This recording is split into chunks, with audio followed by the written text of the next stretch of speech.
Welcome back, everybody. It's another episode of Bold Real Estate Investing. I'm your co-host, Chris Angel, here with your host, Bill Dean. Bill, hello, sir. Hello. Hello. We are talking investing once again, as we like to do on the show. Mm-hmm. And what I'm excited about for this episode is I think there's a lot of people who have thought about investing, but they're like, how do I get started? Like, I've heard so many things about financing with investing. Like, I've got to have 20% down. So are there some ways for me to get in to this investing game without having to come up with so much money down? Oh yeah, exactly. I mean, a lot of people get that first job. A lot of them want to go, at least in this area, go buy their first really nice vehicle. Yeah. All these expenses come up, but when it comes down to it, the loans are different when you go to purchase an investment property solely as an investment property versus if you're buying a property you're going to live in yourself. Got it. Okay. Yep. And if you can utilize the personal loans to buy what will be investment property, you can save yourself thousands and thousands of dollars up front. Right. Up front, even like the cash you'd have to bring to closing, right? Because when you say personal, you're talking about like FHA or conventional or just regular mortgage type loans we would use to buy our own residence. Yeah. Right? Like the Rocket loans and all those e-lending club, like all those online resources are for personal loans. So. Got it. Okay. Compared to if I didn't live in the house I was going to buy, I'd have to go to what kind of loans? You'd have to get a commercial loan, which they start at 20 or 25% depending on the bank. That's 25% down. Yep. And then if you are friendly with a credit union, they can get in for 15% down. Right. But that's a lot more than say 5% down or 3%. I mean, look on what's the average sales price of a townhouse or a fourplex or something over there? And you're like, those are completely different properties, but yeah. Well, in my neck of the woods right now, for a townhouse side by side, you're probably looking at about $450,000. Okay, so 10. Let's use 10% down. 10% down would be $40,000. Yeah.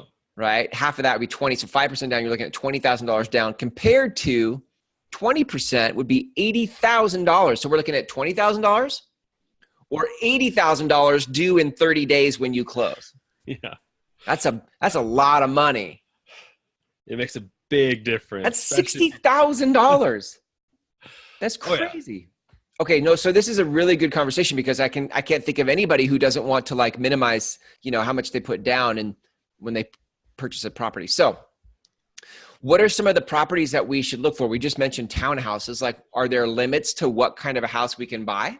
Well, yes. When you're working with a government-backed loan, like an FHA, a VA, some of the rural like USDA loans, they do max out at 4 units or 4 living units. Okay. But you can create investment situation out of a single family up to a fourplex. So really it's just how creative you are and what you're willing to live with. Because like it's obvious if you live in a duplex or a side-by-side twin home or an over-under, you rent out one whole unit, has its own kitchen, its own bathroom, possibly its own laundry facilities, and you live in the other half. Yeah. And it just seems to work out depending on what you buy that you can usually get rent that's pretty close to your mortgage and or more. I mean, in a perfect world, you profit, you can get cash flow right off the bat. But if you're just starting out, even if you're breaking even, that's still a pretty good deal. Absolutely. Yeah, absolutely. I've always thought about this. I know, so when I read Rich Dad, Poor Dad, it talked about like, Rich Dad would say like, well, if you're losing money on the deal, it's not a good deal. But I kind of had this other thought, like, and I'm not an investor. I'm not, but this is my thought process is, even if I lost $100 a month, even if I did, I've spent more on that on dinners out. So, I mean, if I were to lose $100 a month on an investment property, which is going to appreciate and I'm paying off my mortgage versus $100 a month on a dinner out, I'd still rather lose $100 on an investment. Right. Well, is that like completely faulty thinking? No, that is totally, there are some really good points to that. Like, let's say you are in LA or like these markets, Seattle, I think appreciated 14% last year. Yeah. The housing cost is going up so much faster that you can't even really get good rent per se. Right. Yeah. So in those markets, absolutely. If you know it's stable, it's going to keep growing, and my $450,000 twin home, and next year is going to be worth $505,000, and then $560,000. Yeah, absolutely. I'll lose $1,200 a year. Got it. All right, good. The equity's there, but that's something a lot of people kind of overlook because yes, we want cash flow. But when you're just starting off, even breaking even's all right, because as part of your mortgage payment, you're paying part principal and then part interest, which the interest is always bigger. But even then, just having that 15 to 30% of principal reduction, that's like a savings account that's just growing for you. Yeah.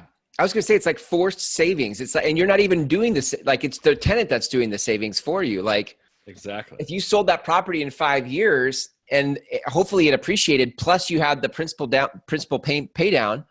And when you sold it, you'd actually have cash you could invest into the next property. Exactly. Which you didn't have 5 years previously. Oh yeah. It gets pretty fun. Of course, the more units typically means you have the more cash. It's going to be more cost, but that means you also spread out the risk a little bit more. Because if it's a duplex, if that duplex is vacant, there's nothing coming in. But if there's a triplex, there's probably a good chance that you're not going to make as much as a side-by-side unit would. Sure. Maybe not. But then if one person moves out, you still have that other unit. And then, of course, the fourplex, if one moves out, you still have two paying in. So got it. Yeah. I like it. Okay. So I like it. It does help with. Sorry, it does help with what? It just helps if you can go bigger to kind of take that risk out of it. But hopefully, if you're getting up to the fourplex, that you'll be cash positive. Right. Yeah. So what are some other things we need to know about maximizing our first home as a real estate investment? So it really depends on a lot of people. The number one thing I hear when I'm talking to them about that is, I don't want to share a wall with someone. I don't want to live with my tenants. Like that mindset. Yeah. And I get it. It's not awesome. I've dealt with them. That's honest. For 6 years. Yeah. And I mean, people are people.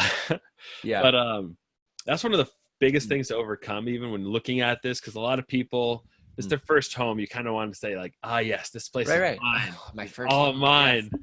No more roommates, no more, whatever. Right. But the way I look at it, and this is kind of a long-term view, is if you do this right, and every 2 years you're able to upgrade, like, will you complain when 10 years down the road you have a house that's completely paid for that you didn't have to save up for?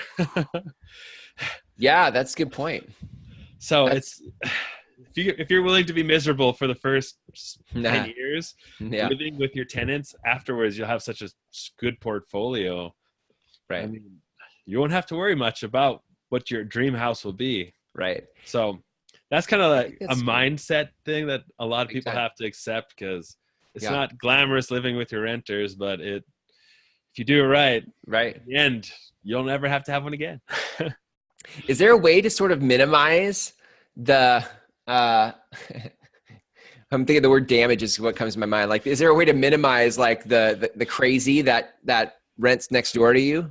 Yeah, there is. I mean, there's a lot of different tactics on this. Yeah. Because first of all, you never just want to take anybody. Right. Like, it is much better to not have someone in the unit than to put the wrong person in the unit. Yeah. Right. And I've had to learn that the hard way, and I think all of us do.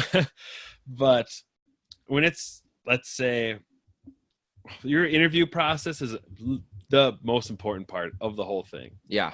Because you can, I mean, there's now apps online or just backgroundchecks.com where you can pay $20 and get someone's information. You can check them out. Because ultimately, what I always try to do is I want to make sure that they show up to work and that they're making what they say. Good point. More so than credit, because some people are great workers and have money. They just screwed up when they were in college or something, came along or got sick, and they just don't have the money. So their credit's not good, but the cash flow is good. Right. So being really, really picky. And the nice thing is, this is a little crazy, but when you live in the place, you don't have to really follow any rules. You can not let someone live in your place because their hair is green. And that's totally legal. Yep. Huh. You don't Why have to is follow. that? Like, what is that? What is that about? So North Dakota, oh, not North Dakota, but the equal housing Yeah. rules are Yeah. for 5 units and above. Okay. So when you live in a unit, you have all right to discriminate. To, if you don't like someone with tattoos, you don't have to rent to people with tattoos Interesting. because it's your own private residence. So, Okay. So, but on that, so if it's a 4 unit or less, and I don't live there, do the equal housing thing still play or no? Is it just 5 units and above? 5 units and above is what I believe. But if you're living in a house, is that a unit? Right. So then you'd be at 5. Got it. I'm just trying to think, like, if I didn't live in my own investment property, could I still be picky? Yes. About who I'm renting to, if they had tattoos or green hair, or they didn't have tattoos. I only wanted to rent to people with tattoos because I like them. Yeah. That could be it. I mean, really what happens is sometimes it's like pets. If you have a cat allergy, sure, and you have a shared furnace or AC unit, that does the whole house. Got it. You're not going to rent to someone with a cat because you'll get sick. And it can go the same way with like kids. If you're in a retirement community, you're probably not going to rent to someone with 3 little kids running around because you'll be the only people out there with kids. So that's kind of where that comes into play. Got it. I mean, it's not just, weird people or things, because everyone's weird. Everyone's weird. Absolutely. Yeah. So that's some of the unknown perks about it, but like maximizing that really though, like you don't want to be buying junk your first time either. Yeah. If you plan on renting it out right away. Right. Because that is something too, where just because it is for rent, you can't try to get a Class A tenant in something that's falling over. Right. So yeah. I mean, that would absolutely impact who's going to apply to rent your place. Exactly. It's interesting. Wow, there's so many strategy pieces to like that make up what direction you go in your investment strategy, right? Oh yeah. Well, if you have we all have different standards of living too. Sure. So, and that's what's kind of beautiful about this, is different for everyone. Right. So if you are used to a kind of a higher end feel, you'll be able to find a place, if you can afford a really nice place at higher end. Yeah. Even though you'll be living with your tenants, you might be living with doctors and like high society. I mean, a higher income place. And that's, it could be a rental property, but it's, a fantastic place. I have a coworker who lives in a townhouse, and he has 10 townhouses on the river. Wow. And most of his renters are at Class A, high income, and they're just here for their year or 2-year term at the hospital or whatnot and move on. Yeah. Nice. And then I have friends who, live in mobile homes and rent out half the home. Right. That's interesting. Huh. They both make money. It's just the standards of living are different. That person who's living in the mobile home is happy that they don't have to share walls with other people. I think this is so perfect, because I think, like, in this episode, what we're really talking about is, like, if you were just a hardcore investor and you'd be putting 20-25% down and you don't really, like, we're talking about people who want to get started, and in the process of getting started have to live in their house or their property. And I think that does bring in a whole other group of people that are, I would fit in this category, would be concerned or afraid that if I go down this road and buy something and then bring tenants in, like, I'm going to hate my neighbors, or it's going to be really uncomfortable and awkward. And that would deter me from actually getting started. Yeah. Well, I mean, if you can afford to buy a place, just take a look at what else is available in the duplex, triplex, fourplex, right? Townhouse, condo areas. Cause you're going to have to live nearby. I mean, in the perfect world, every duplex would have the garages in the middle and the houses on the outside. Right. But that's just not typically how it is. Right. Yeah. But just having that mentality and knowing, hey, if I can go buy a single family house with 5% down, it's going to cost me 10 grand, or I could go buy a side by side with the same money down, but now someone's going to pay me $1,000 a month to have that other side. Yeah. It's like, well, even if I'm breaking even, when I move out, now I have $1,000 plus coming in. Right. to pay down things. And it's kind of a nice way of leveraging your first purchase to really maximize it. That's incredible. Do people ever build their own, like if you have a real taste for new construction, can you ever like build your own side by side the way you want and turn that into an investment property? Yes, you can. Absolutely. So that is going to be really location dependent. Sure. But I've had friends who did that. They had their rental properties, and then the oil boom in North Dakota happened, and they were able to sell those, and they built bigger, nicer fourplexes. Right. And all they had before that were single family and duplexes. Right. And that is possible too. The nice thing is, yet again, if you're building new, it's typically a higher class. As far as, it's a brand new class A. It might be luxury. It might just be nice. Right. But that usually will help that ROI as far as better renters, higher rent, usually a better area that's being developed. And that is possible. It's just not available in all markets. Right. Yeah, that's good. What are some other things that people need to know about maximizing their first home as a real estate investment? Well, as long as, yet again, getting on the strategy side of maximizing it, you have to try to keep the long-term view is really key, because when you're in the house, you want to make it really nice. Yeah. And you might want to do things that go above and beyond what the value of the house is. So you do have to keep a watch on it, because, I mean, you see those sales at the Lowe's, Home Depots. It's like, oh man, if I could convert my whole kitchen to stainless steel for $8,000, and they have stone countertops in, and like, this cork flooring looks amazing. But that's cool though, right? That's a legitimate, like, if I want to live in it and have it be nice, why wouldn't I do that? What's the case for not splurging? If you do plan on leveraging, so you can only get one FHA loan at a time, which is 3.5% down. Yeah. Right now, it's so competitive in the banking world that you can get 3% down loans. They're called conventional loans. Yeah. And every 2 years, you can buy a house and not get taxed on, like, let's say, over the other one. Yeah. And if you know it's going to be a rental, do you really want to put high-end finishes on something that's someone else is going to live in? Yeah. Right.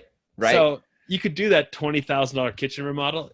If it needs it, absolutely go ahead. Right. But maybe you don't need to go that extra $10K, because in essence, that's already halfway down. That's another half down payment on your property that you could just buy and repeat. Yeah, that's kind of where I went in my head. It was like, if I back to your point of thinking long-term, if I can think about, like, okay, I really want a house of my own that I'm not sharing a wall with somebody, and I'm going to use this property as a way to step into that. And if I don't do a full splurge on this kitchen and these upgrades, I can actually use some of that money for the down payment on the house I actually want. Absolutely. Yep. And then if you buy in an area that's appreciating, now the markets happen, you can't control it, but if you're trying to invest in a market that is screaming up, a little scary if you plan on holding it as a rental property, right? With tenants and all that. It could work out great, but you have to pay attention to that. But the nice thing too is if you plan on doing it every 2 or 3 years that you're going to buy a new home, that appreciation, what allows you to do, if you do it right, let's say you fix it up a little bit, when you move out, you can actually refinance the loan. Yeah. And in that time, as you've built up equity and paid down the loan, let's say it took you $20,000 to buy the first house, you refinance it 2, 3, 4 years down the road, you can take $30,000 out of it, or maybe even $40,000 out of it. Well, this time now you're buying something twice as nice, or twice as big, or twice as many units. Right. And do the same thing. Just let it appreciate, pay down the loan, and it kind of it starts to build on itself, where becomes the golden goose. It keeps laying golden eggs. Yep. I love it. Man, that's smart. It's so good. Well, I think this is a good episode, like for those of you out there listening that are starting to think about investing. Like, I really want to get in, but I have some concerns. Like, this is a good episode to really start doing some soul searching about how to get started in a way that doesn't require tons of money. So I think that's a big deterrent for people. And I think there's some quite important questions, Bill, that came up in this episode about, not just like what kind of tenants do I want, what kind of property do I want. There's a lot of things to consider, and I think the easiest way to really get to the bottom of those things is to talk to somebody who knows, somebody who's done it, right? So for you guys listening to this, like the easiest way to do that would be to talk to Bill. Just talk to Bill, right? Like, Bill, you're up on the market. You know what's happening in the market, what parts of town are coming up, which ones are kind of flatlining, and all that stuff. So if people want to reach out to you and talk to you, like, what's the best way for them to get a hold of you? Just check out my website, Bill Dean Homes. So my name, BillDeanHomes.com. Yeah. I have a contact page there. They can just fill out a little questionnaire with what they're looking at, where they're looking at, and then we can start to dive in. So is there any last minute wisdom that you want people to know about as it relates to maximizing their first home as a real estate investment? Well, it's kind of this is going to be a mindset piece again, but yeah. A lot of times people are just, I can't wait till I can buy my first house. And, they're saving for that. And then they look at investing as the next thing. Oh, yeah. I bought my house. I can start putting money aside to buy an investment. And if you can make that little switch where, hey, if I can qualify for a single family, I can qualify for up to a fourplex. And just having that little mental switch and then giving up the short-term comfort of maybe a year or two, maybe 5, but knowing that afterwards, now you have whatever your monthly rent is coming in. Listen, I would say, like, if I wish I had thought that way when I first bought, it's easier sometimes, especially if you're younger and you're getting started. Like, I think people will buy their first investment property earlier in life. I mean, they're thinking about, like, let me say it this way. It's easier to buy your first investment property when you're younger and you have less lifestyle needs in the house, right? Yes. Go ahead. Quick, easy example. Yeah. Frat houses. Yeah. Right. A single family house, but all your renters live in the different rooms and you share the kitchen. Yeah. But I mean, it's kind of like, as soon as you get out of college, you're kind of trained to live together with people. So if you can just keep that going, but with your pocket growing. Yeah. Right. Yeah. I love that because you're right. I'm exactly the person you described. Like, I bought a house and then I'm like, oh, now down the road I could go invest. And if I had just flipped that a little bit, it would have that would have been interesting for sure. And it would have been a lot easier to do it earlier in my life than later in my life. Yeah. Oh yeah. It's because you get accustomed to certain flavors, like lifestyles. You're like, to go backwards feels awkward and weird. Yeah. If I'm going to live in it. Correct. Yeah. And it's not for everyone, but if you're willing to do that, you can really, really maximize those loans. Cause I mean, even for myself, I would have saved $25,000 on my second property had I been able to move into it. Right. Wow. That's crazy. So got it. Well, this is a good episode, Bill. We got a lot of different topics that came up in this episode that I think we could dedicate full episodes to in the future. So, thanks for your time, your wisdom, as always. If you guys want to talk to Bill, go to BillDeanHomes.com and hit the contact page, connect with Bill there, and start talking about your investment strategy. Bill, thanks, man. We'll talk to you next time. All right. Thank you. See you then.